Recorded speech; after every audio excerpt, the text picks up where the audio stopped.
इस वक्त एक बड़ी खबर आ रही है और खबर यह है कि पटना में जो ये पूरी घटना हुई जिसपे अब 5 लोगों की गिरफ्तारियां हो चुकी हैं। ये बड़ी जानकारी निकल कर सामने आई है। पटना आतंकी केस में अब तक कुल 5 लोग गिरफ्तार हुए हैं और ये इस वक्त की बड़ी खबर है, बड़ी जानकारी है।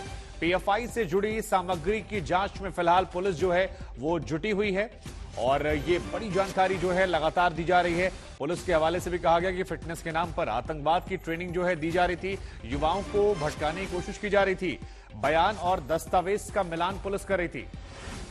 सुजीत हमारे संवाददाता इस वक्त हमारे साथ जुड़ रहे हैं। सुजीत, ये कहा जा रहा है कि 5 लोगों की गिरफ्तारी हुई है, जरा बताइए क्या क्या नई अपडेट जो है वो इस खबर को लेकर आई है।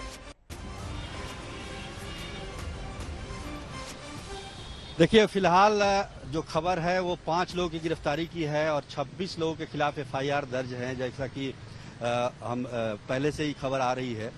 तो लगातार उनको गिरफ्तार करने के लिए छापेमारी की जा रही है। लेकिन सबसे बड़ी बात क्या है कि बिहार में अभी जो मसला चल रहा है वो एसएसपी के बयान को लेकर चल रहा है और एक तरह से जो बिहार की राजनीति है उससे गर्मा गई है। बीजेपी लगातार ये मांग कर रही है कि एसएसपी ने जो कि आरएसएस की तुलना पीएफआई से जिन्होंने कर दी है उसको लेकर एसएसपी को तुरंत हटाया जाए, बर्खास्त किया जाए। एसएसपी अपनी तरफ से सफाई दे रहे हैं कि उनका कहना है कि जो बयान उन्होंने दिया है, दरअसल जो लोग गिरफ्तार हुए थे, जो संदिग्ध गिरफ्तार हुए थे, उन्होंने जो कन्फेशन में अपने कहा है कि हम वैसे ही ट्रेनिंग देते थे जैसे आरएसएस देती है, तो उसी बात को उन्होंने कहा। हालांकि जो बयान उनका रिकॉर्डिंग आया है वो बात को तकदीस नहीं करता है। लेकिन सबसे दिलचस्प बात क्या है कि बिहार में बीजेपी की सहयोगी है जनता दल यूनाइटेड, और जनता दल यूनाइटेड बिल्कुल तटस्थ है और ये